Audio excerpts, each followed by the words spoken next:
నాగార్జున గారు, మీరు big boss 9 host నుంచే తప్పుకుంటున్నారని విన్నాను. నేను కూడా విన్నాను. అదేంటంటే అలా అంటారా?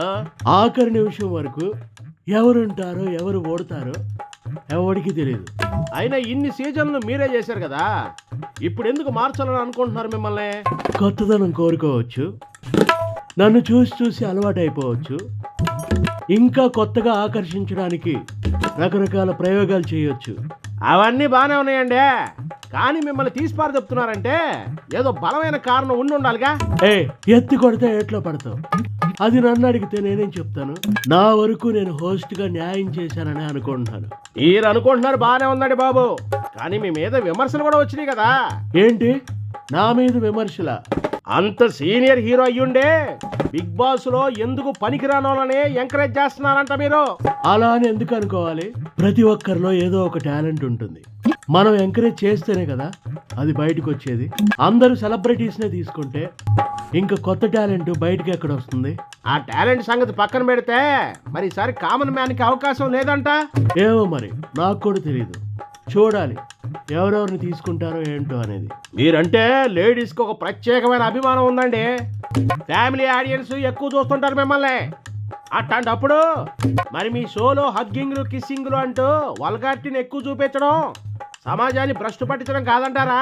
మనం ఇప్పుడు ఎక్కడున్నాం? హలో మిస్టర్, మనం ఇప్పుడు ఎక్కడున్నాం?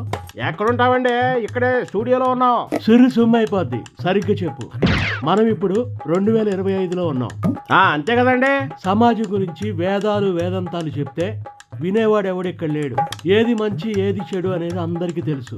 ఇవాళ రోజుల్లో హగ్గింగ్లు కిస్సింగ్లు అనేవి కల్చర్లో మనకు కామన్ అయిపోయింది. నా దృష్టిలో అదేం పెద్ద తప్పు కాదు. అట్టా అంటారేంటంటే, పిల్లలు కూడా ఇలాంటి ప్రోగ్రామ్స్ చూస్తుంటారు కదా, కొంచెం పద్ధతిగా ఉంటే మంచిది కదా. నాకు ఇచ్చిన బాధ్యత వరకు నేనేం చేయాలో అది చేస్తున్నా. ఆ షోలో జరిగేవన్నీ నాకు అంటకట్టడం కరెక్ట్ కాదు. నాగార్జునకి ఇమేజ్ అయిపోయింది, ఏజ్ అయిపోయింది, సో ఇంకా నాగార్జున హోస్ట్ గా పనికిరాడు అని కూడా అంటున్నారు. ఆ అన్నవాడెవడో నా ఏజ్లో ఇలా నాలా యాక్టివ్గా ఉండమని చెప్పండి. మాటలు 100 మాట్లాడతారు, చేతల్లో చూపించేవాడే దమ్మున్నాడు. మరి ఇప్పుడు మీరు హోస్ట్ గా లేరు అంటున్నారు కదా, మరి మీ రియాక్షన్ ఏంటి? ఎలా అనిపిస్తుంది? ఎలా అనిపిస్తుందిరా పిచ్చిమాలకు? బిగ్ బాస్కి నాకు ఒక విడదీయరాని సంబంధం ఉంది. ఒక తెలియని అటాచ్మెంట్ ఉంది. కొత్త కొత్త పిల్లలతో, యూత్తో, అందరితో కమ్యూనికేట్ అయ్యి మానసికంగా శారీరకంగా చాలా హ్యాపీగా ఉన్నాను. అలాంటిది ఒక్కసారిగా నేను హోస్ట్గా లేనంటే కొంచెం ఎక్కడో టచ్ అవుతుంది. నాగార్జున కన్నా తారకే బాగా చేశాడని, నానియే బాగా చేశాడని కొంతమంది అంటున్నారుగా. ఇప్పుడు ఎవరి ప్రజెంటేషన్ వాళ్ళది, ఎవరి టాలెంట్ వాళ్ళది.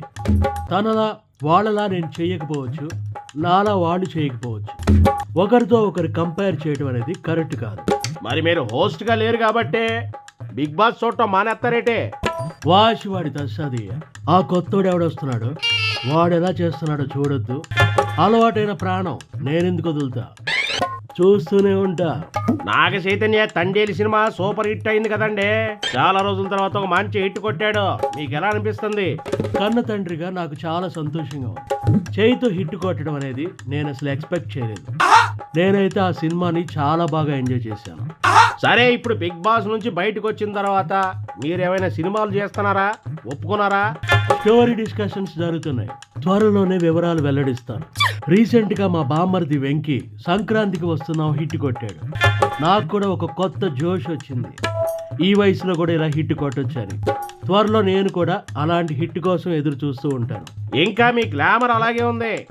ఈ బుల్లి తెరను వదిలేసి వెండి తెర పైన మంచి సినిమాల్లో కనిపించాలని కోరుకుంటున్నానండి. తప్పకుండా, నేను కూడా దాని గురించే చూస్తున్నాను. త్వరలో ఒక మంచి హిట్తో మీ ముందుకు వస్తాను. Thank you.